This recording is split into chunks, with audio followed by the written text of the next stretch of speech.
Hello, hello. So today is March 30th or 30th of March, and more specifically, it is Moon 2, Day 12.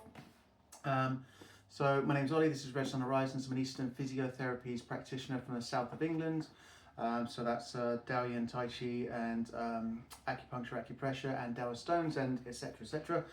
So this is still using as a prompt Denming Dao's The Lunar Tao, looking at each day of the year through the Chinese calendar and looking at any kind of traditions and any kind of Taoist principles and precepts that come up along with that.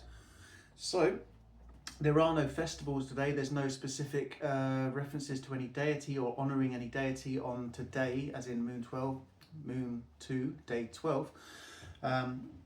So it does kind of go, or rather Denming Dao goes in a little bit into the talk about space, and we're talking about as in like the infinites in that sense. So I think it's, yeah, I'm going to go straight in. So the limitlessness of space is far more than we could ever measure by any human scale.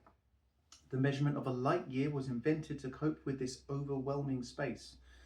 We use the distance it takes for light to travel 1 year. We took the enormity of our travel around the sun and used it to measure a space billions of times greater. In ancient times, distances were measured by the length of the king's thumb. We are only a little more sophisticated today in comparison to the enormity of the universe around us. Okay. So this is the bit that kind of gets to it. So the actual title they've given for today is Where Do the Birds Fly? So the birds think nothing of such speculations. They fly to seek food or better weather, or to build a nest. The endless expanse of space is there, perhaps we could even call it their home, and yet they choose their direction and fulfill their lives. They are not undone by infinity, they simply use infinity in all that they do. There you go. So that's the bit that really kind of taps into the Taoist principle of just being, in that sense, or you could say that for many other things like Buddhism or variants of Buddhism, etc., of just being. It's very much the precept for meditation, definitely. So just being, absence of thoughts, not thinking about the past, not thinking about the future, but just being in the present, that kind of stuff. Yeah, there's another thing I kind of like, it kind of made me think very much of Reiki, and there's a thing that kind of happens very much in the Reiki learning concepts, and you know, it's the trying to do Reiki, and then it makes it, you know, the more you try, the less you do, that kind of stuff. So yes, that kind of they choose the direction and fulfill their lives. They are not undone by infinity. They simply use infinity in all that they do. So they don't overthink it. So this is something that happens very much in the Reiki circles when people start learning as well.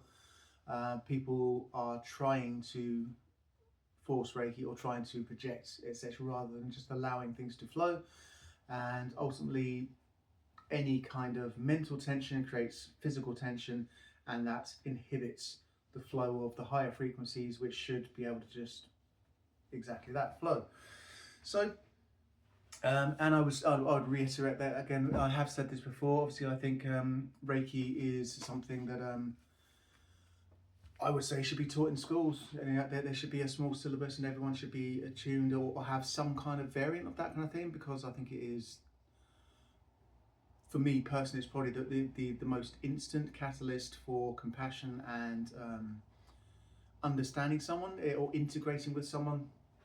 You know, I've done all these hosted Reiki shares from here and from other places, and attended other people's Reiki shares and all this kind of stuff. And you can go to a Reiki share with someone you've never met before, you've barely had any conversation with at the beginning before you even start. You may not even remember their name or know their name.